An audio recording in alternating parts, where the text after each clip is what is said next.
Assalamualaikum warahmatullahi wabarakatuh.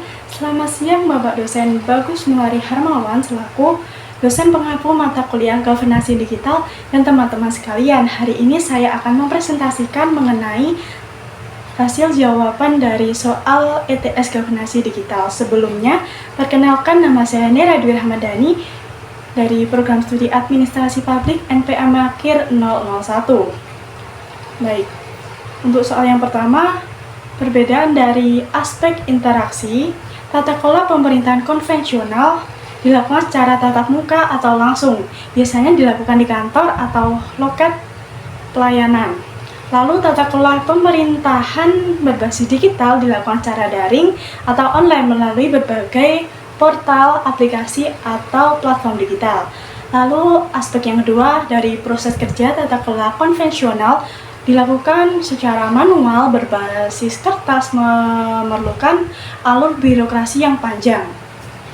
Sedangkan tata kelola pemerintahan berbasis digital dilakukan secara otomatis menggunakan berbasis data sehingga bisa dilakukan lebih cepat, efisiensi, dan terintegrasi.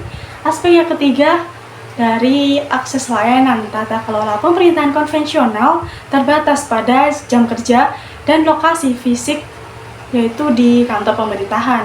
Sedangkan pada tata kelola pemerintahan berbasis digital bisa dilakukan 24/7 dan dapat diakses dari mana saja dan kapan saja selama kita masih memiliki koneksi internet.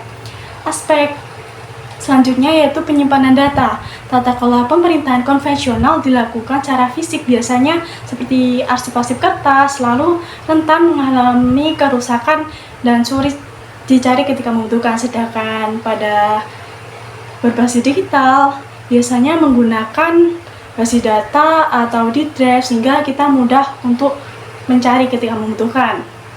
Lalu aspek partisipasi publik, tata kelola konvensional yakni terbatas melalui pertemuan seperti rapat ataupun kotak saran. Sedangkan pada pemerintahan berbasis digital biasanya lebih meluas melalui berbagai platform media sosial, survei online, dan forum diskusi digital. Lalu aspek yang terakhir yaitu pada tata kelola konvensional memiliki efisiensi rendah sehingga biaya operasional masih tinggi dan membutuhkan waktu yang lama. Sedangkan pada tata kelola pemerintahan berbasis digital yaitu memiliki efisiensi tinggi sehingga dalam tata kelolanya biayanya bisa kepangkas, tidak menggunakan kertas hingga hemat waktu dan tenaga. Lalu untuk yang kedua, untuk aktor pemerintahan yaitu seperti ASN dibutuhkan yang pertama pelatihan dan peningkatan kapasitas digital. Nah, pemerintah wajib menyediakan program pelatihan digital yang masif, terstruktur, dan jangka panjang untuk seluruh ASN di Indonesia, mulai dari literasi dasar hingga penggunaan sistem aplikasi secara spesifik di seluruh Indonesia, tidak hanya bagian kota saja. Lalu yang kedua yaitu menyediakan infrastruktur untuk internal, jadi memastikan semua instansi memiliki fasilitas seperti komputer, jaringan, dan perangkat lunak yang memadai sehingga bisa untuk menunjang dari proses pendigitalisasian. Yang ketiga yaitu intensif dan reward system bagi para pekerja, yaitu memberikan intensif bagi ASN yang proaktif menggunakan dan mengembangkan sistem digital untuk mendorong adopsi digital ini. Sedangkan untuk masyarakat, yakni yang bisa dilakukan yang pertama penyediaan akses infrastruktur yang merata, melakukan pemerataan pembangunan infrastruktur telekomunikasi seperti jaringan internet, menara BTS hingga ke daerah terpencil di 3T, didukung oleh program internet publik gratis seperti di sekolah, perpustakaan, ataupun di kantor-kantor desa. Lalu yang kedua ada program literasi digital. Ini melaksanakan program edukasi literasi yang dikhususkan untuk kelompok rentan seperti lansia, masyarakat pedesaan, guna mengedukasi mereka mulai dari keterampilan dasar penggunaan internet sampai menggunakan layanan pemerintahan yang sudah menggunakan basis digital. Lalu yang ketiga, desain layanan yang ramah lingkungan atau user friendly. Mendesain aplikasi ataupun portal pemerintahan dengan antarmuka yang sederhana, bisa multibahasa, dan mengadopsi berbagai tingkat keterampilan digital. Baik, biasanya tantangan yang dialami dalam implementasi e-government yang diterapkan di negara-negara berkembang, yaitu yang pertama dari keterbatasan teknologi, yakni akses internet yang belum merata dan terbatas di daerah-daerah pedalaman, serta kurangnya pasokan listrik yang stabil. Ini bisa menghambat penyediaan layanan daring secara keseluruhan. Lalu yang kedua, adanya kesenjangan digital. Di kesenjangan digital ini adanya perbedaan signifikan antara akses, kemampuan, dan motivasi menggunakan teknologi antara kelompok kaya dan miskin, antar kota dan desa, dan generasi tua hingga muda. Hal ini dapat membatasi sebagian besar populasi untuk menggunakan layanan digital. Tantangan yang ketiga, keterbatasan anggaran dan maraknya kasus korupsi di Indonesia sebagai negara pengembang. Dana untuk proyek IT seringkali terbatas dan rentan terhadap penyelewengan atau salah pengalokasian, seperti kasus akhir-akhir ini adanya kasus korupsi program digitalisasi pendidikan, pengadaan laptop Chromebook senilai 9,9 triliun. Lalu yang keempat, penolakan dari budaya dan lembaga.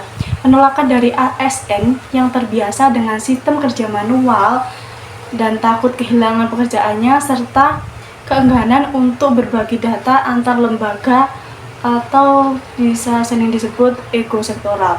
Lalu tantangan yang kelima, isu keamanan cyber dan privasi data. Resiko peretasan dan kebocoran data pribadi masyarakat sangat tinggi karena kurangnya standar keamanan cyber dan regulasi perlindungan data. Baik, menurut saya penerapan prinsip transparansi dan akuntabilitas dalam governance digital ini memiliki dampak yang cukup besar atau signifikan untuk meningkatkan dari kepercayaan publik terhadap lembaga pemerintahan. Dari aspek transparansi atau keterbukaan dalam governance digital, transparansi bisa dicapai melalui yang pertama, publikasi data terbuka ataupun data. Pemerintahan menyediakan data ini mulai dari data anggaran, tender proyek, statistik lembaga atau kementerian dalam format yang mudah diakses dan diolah oleh masyarakat. Lalu yang kedua, keterbukaan proses. Jadi masyarakat bisa menggunakan platform digital untuk mengakses, mempublikasikan alur perizinan terhadap pengadaan barang dan jasa atau realisasi anggaran secara real time.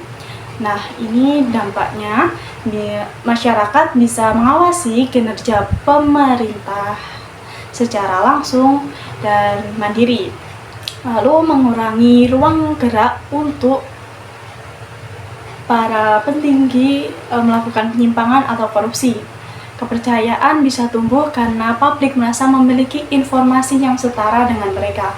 Lalu dari aspek akuntabilitas atau pertanggungjawaban dalam governance digital, akuntabilitas bisa ditingkatkan melalui yang pertama, rekam jejak digital. Jadi setiap transaksi dan keputusan yang dibuat dalam sistem digital bisa terekam secara otomatis dan tidak dapat dimanipulasi. Lalu yang kedua yaitu sistem pelaporan kinerja yang terintegrasi.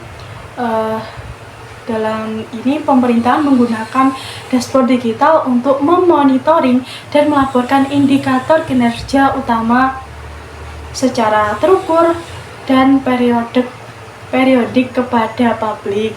Lalu yang ketiga, saluran pengaduan digital. Menyediakan sistem pengaduan yang mudah diakses dan responsif, memastikan setiap keluhan akan diproses dan ditindaklanjuti secara secara cepat.